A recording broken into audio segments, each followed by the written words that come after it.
Is the law of gravity going to get you more listings? Going to get them priced right?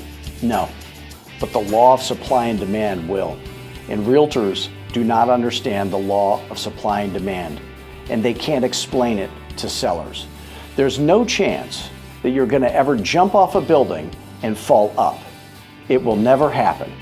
And there's no chance when you dramatically increase the number of offers that you get on your listing that the price will go down. Dramatically increasing the number of offers always makes the price go up. And that's what many sellers don't understand.